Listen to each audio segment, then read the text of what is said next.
नमस्कार, राम राम।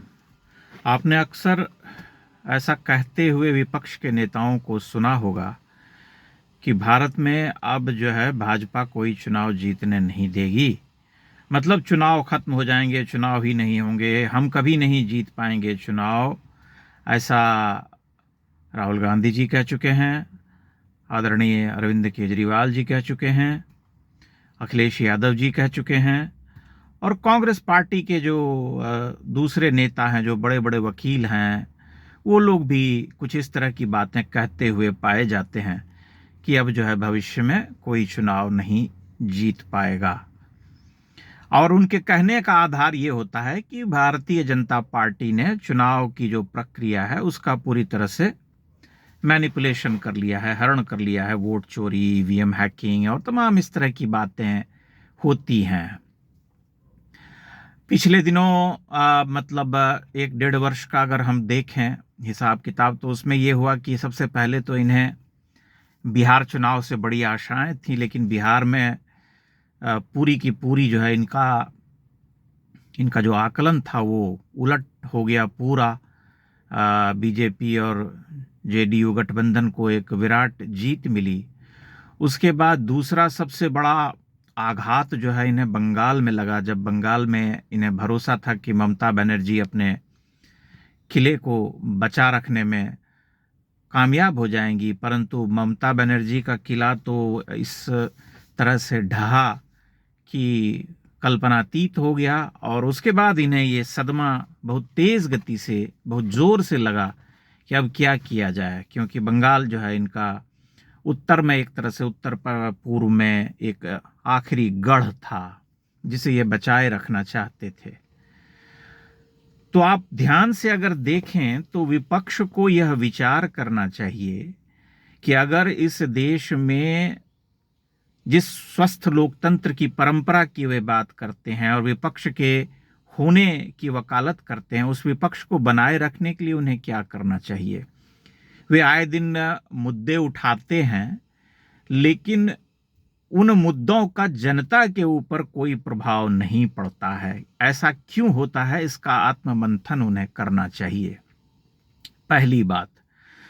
दूसरी बात यह कि जो आरोप लगाते हैं बीजेपी के नेताओं पर, मध्य प्रदेश में बीजेपी के मुख्यमंत्री पर आरोप लगाए हैं या अन्य लोगों पर ये आरोप लगाते हैं, उन आरोपों को प्रमाणित भी करना पड़ेगा, उसका सबूत देना पड़ेगा। आप कोर्ट क्यों नहीं जाते हैं? आपके इतने बड़े बड़े वकील हैं, लेकिन आपके सारे बड़े वकील जो हैं वो आतंकवादियों की पैरवी करने में ही उनका जीवन खप जा रहा है, राष्ट्र विरोधी तत्वों की पैरवी करने में ही उनका जीवन खप जा रहा है। आपको बहुत अच्छी तरह से याद होगा कि 2014 में जब भाजपा जीती थी, तो उसके पहले जो है पूरा 8-9 वर्षों का एक अभियान छेड़ा था भाजपा ने कि जो घोटाले किए थे सरकार ने, उन घोटालों को लेकर के कोर्ट में पहुंची और एक तरह से उन घोटालों का पर्दाफाश हुआ, प्रमाणित किया कि ये घोटाले हुए थे। अगर आपको लगता है कि सरकार ने कुछ गलत किया है तो आप जाइए कोर्ट में जाकर के उसको प्रूव कीजिए कि ये घोटाला हुआ है और जनता के बीच में जाइए। दूसरी बात ये है कि इस देश में विपक्ष के नेताओं को विचार करना चाहिए कि जब वे लड़ने जाते हैं नरेंद्र मोदी जैसे व्यक्ति से, तब विकल्प क्या है। ऐसी स्थिति पहले नहीं थी क्या?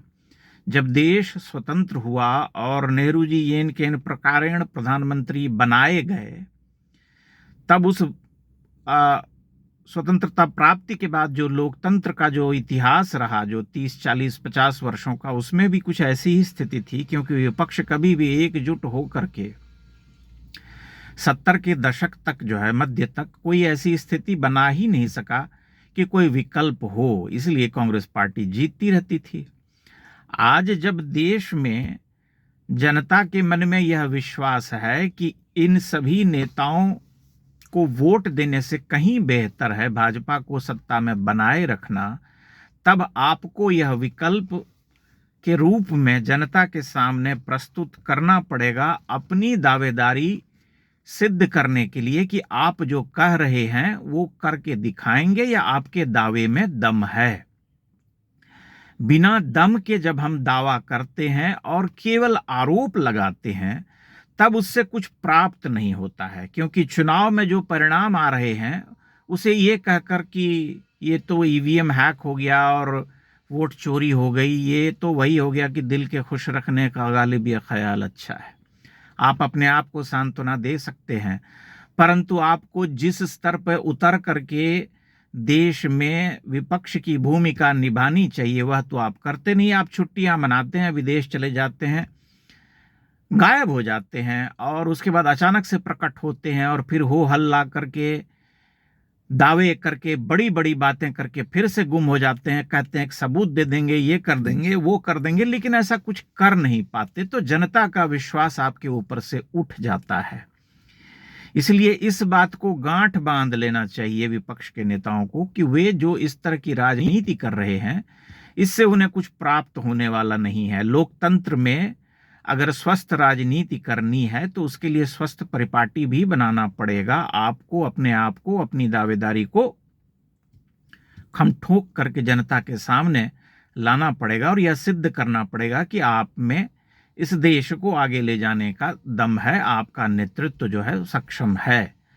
परंतु ऐसे दावों से कुछ चलता नहीं है, कुछ होता नहीं है। जब आप खाली हल्ला करते हैं और अंततः आपकी जो नीतियां हैं वो ये सिद्ध करती हैं कि आप इस देश के जो बहुल हैं, जो हिंदू समाज जो है, उसके विरोध में आप खड़े हैं। आप आए दिन उसके प्रमाण देते रहते हैं। कभी आप जम्मू कश्मीर में धारा 370 हटाए जाने का विरोध करते हैं, कभी अयोध्या में राम मंदिर बनाए जाने का विरोध करते हैं, कभी कुछ अन्य बातों से अपनी इस राजनीतिक विरासत को जो है प्रमाणित करते हैं कि आप उनके साथ खड़े नहीं हैं, जो इस देश के बहुल हिंदू हैं, जिन्होंने बहुत लंबे समय तक संघर्ष किया, जिनको हमेशा हाशिए पर रखा गया। आप छोटे अगड़ों पिछड़ों की बात करते हैं, परंतु आपने अपनी राजनीति से जितने भी क्षेत्रीय दल थे, उन्होंने कभी भी इस देश के जो वंचित थे, जो शोषित थे, उनके उद्धार के लिए कुछ नहीं किया। केवल गाल बजाया और झूठे वादे किए। इसलिए आपको अपने आप को सिद्ध करने के लिए उस तरह की राजनीति करनी होगी। केवल खानदानी राजनीति करने से और अपने बेटे, पोते, भाई, बंधु को राजनीति में स्थान देने से, पार्टी को फैमिली पार्टी बना देने से आप कभी भी जनता के बीच में अपनी क्रेडिबिलिटी साबित नहीं कर पाएंगे। आज अगर यह देश बार बार नरेंद्र मोदी को विधानसभा से लेकर के लोकसभा के चुनाव तक में चुन रहा है, तो उसके पीछे वजहें हैं, क्योंकि व्यक्ति ने जो कहा है उसे बहुत हद तक करके दिखाया। अगर लोगों को कहा कि आपके घर में सड़कें होंगी, बिजली होंगी, गैस कनेक्शन होंगे, आपके घर में शौचालय होंगे, तो वह सब उन्होंने किया, वह बनवाया, देश को सुरक्षित किया, आंतरिक सुरक्षा मजबूत किया। आज इस देश में धमाके नहीं होते हैं। आपको इस सत्य को समझना पड़ेगा। पाकिस्तान जो है वहां बैठा हुआ है कोने में दुबक करके। तो बहुत सारी ऐसी बातें हैं जिससे जनता के मन में यह विश्वास जागा है कि यह व्यक्ति देश को सुरक्षित रख सकता है, विकास के रास्ते पर ले जा सकता है। परंतु आप ऐसा कुछ कर नहीं पाते, आप ऐसी कोई समानांतर राजनीति नहीं कर पाते, आप ऐसा कोई भरोसा जनता के मन में जगा नहीं पाते कि आपको चुन करके या आपके द्वारा चलाए जा रहे जो अभियान है उसे प्रमाणित करके आप जनता के मन में विश्वास बना सकें। इसलिए विपक्ष को यह समझना चाहिए और जो लोग उनके समर्थन में हैं उन्हें भी यह विश्वास करना, यह मानना चाहिए कि केवल आरोप लगाने से तो कुछ होता नहीं है। आरोप की सिद्धि जो है वह बहुत ही आवश्यक है। जब आप अपने आरोप को जनता के बीच में ले जाएंगे और यह सिद्ध करेंगे कि हमने जो आरोप लगाए हैं वो सच्चे हैं, तभी आपकी प्रामाणिकता होगी। अन्यथा प्रामाणिकता कुछ नहीं होगी, आप केवल हल्ला करते रह जाएंगे और इसी तरह चुनाव दर चुनाव आपकी पराजय होती रहेगी। और फिर आप कहेंगे कि नहीं, ईवीएम हैक हो गया तो चोरी हो गई, चुनावी प्रक्रिया को जो है एक तरह से उसका हरण कर लिया है नरेंद्र मोदी ने, गोदी मीडिया है, ये है, वो है। लेकिन धरातल पर कुछ दिखाई नहीं देता है, कोई कंक्रीट, जिसे हम कहते हैं कुछ कंक्रीट कि हाँ ये है, ऐसी बात है। इस विपक्ष के इस नेता में दम है। आप भला कौन से ऐसे नेता को प्रस्तुत करना चाहते हैं जो नरेंद्र मोदी के सामने एक विकल्प के रूप में खड़ा हो सकता है? आपके जो सबसे बड़े नेता हैं, जो कि गांधी परिवार आप कि विरासत से मुक्त होना ही नहीं चाहते, आप निरंतर उसी अभियान में लगे हुए हैं। आपको बस यही सिद्ध करना है कि नेहरू जी, इंदिरा गांधी, राजीव गांधी और राहुल गांधी और प्रियंका गांधी और जितने भी हैं यही महान हैं। आपने कभी अतिरिक्त या विकल्प के रूप में अन्य लोगों को बढ़ाने का प्रयास नहीं किया। तब आप कैसे सोचते हैं कि आपकी बात को जनता गंभीरता से लेगी? वह विरासत की राजनीति अंतहीन समय तक नहीं चल सकती है। नरेंद्र मोदी जैसा व्यक्ति या योगी आदित्यनाथ जैसे व्यक्ति किसी विरासत से नहीं आए हैं। उनके माई बाप कोई महान नेता नहीं थे, प्रधानमंत्री नहीं थे, राष्ट्रपति नहीं थे। वे सब जमीन से उठे हुए कार्यकर्ता हैं, संघर्ष करके आगे बढ़े हैं। तब आपको भी किसी ऐसे नेता को सामने लाना पड़ेगा जिसकी स्वस्थ और साफ सुथरी छवि हो, जिसकी बातों में दम हो, जो कहे तो उसे प्रमाणित करे। लेकिन हवाई बातें करने से और आरोप लगाने से तो यही होगा कि आप ये कहने को विवश होंगे कि अब हम कोई चुनाव नहीं जीत पाएंगे क्योंकि चुनावी प्रक्रिया जो है वो हैक हो गई है। आप मेरी बातों पर गौर कीजिएगा और अपनी टिप्पणियां अवश्य कीजिएगा। बहुत बहुत धन्यवाद।